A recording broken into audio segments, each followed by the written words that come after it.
इस वीडियो में जिस चीज को आप देख रहे हैं ये देखने में हम सभी के लिए एक चिंता करने वाली बात है और ये यूटा के मिलिट्री बेस की तरफ काफी तेजी से बढ़ते चले जा रहा था। लेकिन दोस्तों नासा के लिए ये एक बहुत ही बड़ी खुशखबरी की बात थी। और ऐसा क्यों, चलिए जानते हैं।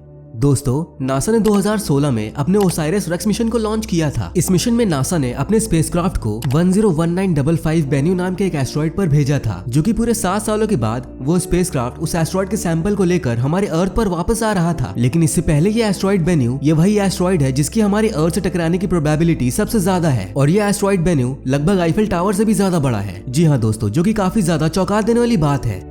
दोस्तों जब स्पेसक्राफ्ट ने एस्ट्रॉइड बेन्यू के ऑर्बिट में पहुंचकर उसकी ऑब्जर्वेशन शुरू की तो उसे पता चला कि एस्ट्रॉइड बेन्यू एक कार्बन रिच एस्ट्रॉइड है, जिसमें एस्ट्रॉइड बेन्यू के मास का 5 to 10% पार्ट कार्बन कंटेन करता है। अब दोस्तों इसके ऑर्बिट से ऑब्जर्वेशन के बाद अब बात आती है इसके लैंडिंग की। लेकिन दोस्तों इससे पहले ओसाइरस रेक्स मिशन ये इस दुनिया का सबसे पहला मिशन नहीं है। इससे पहले भी जापान ने इस तरह के मिशन को सक्सेसफुली 2 बार कंप्लीट किया है। सबसे पहला हायाबुसा 1 जो कि 9 मई 2003 में किया गया था और दूसरा हायाबुसा 2 जो कि 3 दिसंबर 2014 में किया गया था। अब बात करते हैं ओसाइरस रेक्स की। जब साल 2018 में स्पेसक्राफ्ट एस्ट्रॉइड बेन्यू के पास पहुंचा तो स्पेसक्राफ्ट को एक काफी ज्यादा बड़ी गड़बड़ी नजर आई। उसने देखा कि एस्ट्रॉइड बेन्यू का सरफेस काफी ज्यादा अनइवन है, यानी कि उबड़ खाबड़ है, और इसी वजह से स्पेसक्राफ्ट को लैंड करवाना काफी ज्यादा मुश्किल भी था, क्योंकि नासा ने इस मिशन के लिए लैंडिंग साइट 50 मीटर की प्लान की थी और इतनी ज्यादा बड़ी लैंडिंग साइट बेन्यू पर थी ही नहीं। इसी वजह से नासा को कहीं ना कहीं ये भी लगने लगा था कि इस एस्ट्रॉइड पे सेफली लैंड करना या फिर सैंपल कलेक्ट करना इम्पॉसिबल हो जाएगा। इसके बाद यहाँ पर एक काफी अजीब बात होती है कि नासा की इस प्रॉब्लम से निकलने में मदद एक म्यूजिशियन ने की जिसका नाम ब्रायन मे था। अब इसे जानने के बाद आपके मन में ये सवाल आ रहा होगा कि आखिर ये कैसे हो सकता है। तो मैं आपको बता दूं कि ब्रायन मे एक म्यूजिशियन के साथ साथ एस्ट्रोफिजिसिस्ट भी हैं। इनका ये सजेशन था कि स्पेसक्राफ्ट को अगर एस्ट्रॉइड पर सेफली लैंड करवाना है तो इस एस्ट्रॉइड की स्टीरियोस्कोपी इमेजिंग करनी पड़ेगी।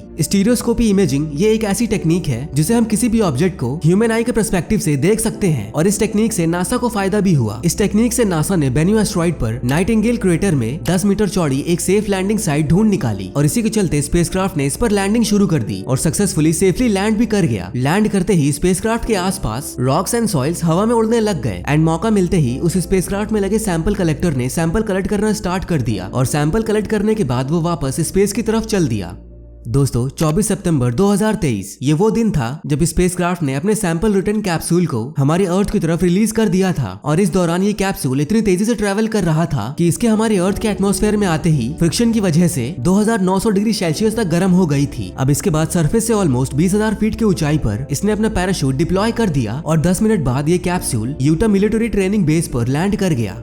दोस्तों ये जानकर थोड़ा अजीब लगेगा कि रिसर्च के अकॉर्डिंग इस एस्ट्रॉइड की एज 4.5 बिलियन ईयर्स है और जबकि हमारे सोलर सिस्टम की एज 4.571 बिलियन ईयर्स है। इन दोनों एजेस के बीच का डिफरेंस सिर्फ 10 मिलियन ईयर्स है, यानी कि हमारे सोलर सिस्टम के बनने के 10 मिलियन ईयर्स के बाद ही ये एस्ट्रॉइड बन चुका था। और इसीलिए नासा सोलर सिस्टम के प्लैनेट फॉर्मेशन और साथ ही साथ एस्ट्रॉइड्स के बारे में काफी कुछ हमें बता सकती है। एंड दोस्तों न जाने इस एस्ट्रॉइड में कौन कौन सी मिस्ट्री छुपी होगी, ये तो आने वाले रिसर्च ही बताएंगे। और दोस्तों आई होप कि इस वीडियो से आपको कुछ नया सीखने को मिला होगा। तो वीडियो को लाइक और चैनल को सब्सक्राइब करना ना भूलें। एंड मिलते हैं आपसे एक और न्यू ऐसे ही तड़कती भड़कती वीडियो में। तब तक के लिए गुड बाय एंड जय हिंद।